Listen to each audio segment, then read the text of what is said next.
About pelvis. The pelvis is the anatomical name for a group of tightly integrated bones that support the body between the femur and the spinal column. The pelvis is composed of a left and right pair of hip bones, a sacrum, and a coccyx.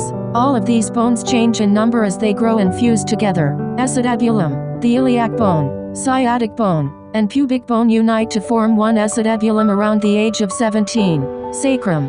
5 sacral vertebrae fuse to form one sacrum. Coccyx. 3 6-caudal vertebrae partially or completely fuse to form the coccyx. The number of vertebrae is indeterminate, varies from person to person. Bony connections. The sacrum is not the lower end bone of the spinal column. The lower end is the coccyx. The joint of the sciatic, iliac, and pubic bones connects with the femur to form the hip joint. This receiving area is called the acetabulum. The hip joint, like the shoulder joint, is a spherical joint with 3 degrees of freedom. The space enclosed by the pelvis contains the bladder, uterus, and rectum, and the retroperitoneum that holds them in place forms a cup-like seal at the lower end of the abdominal cavity, called the Douglas fossa. The fossa is a site of significant fluid accumulation in cases of intra-abdominal bleeding or ascites, and is subject to ultrasound echography and puncture. In forensic medicine, the pelvis, along with the skull, is the bone with the most marked difference between men and women, so it is easy to determine gender if the pelvis remains.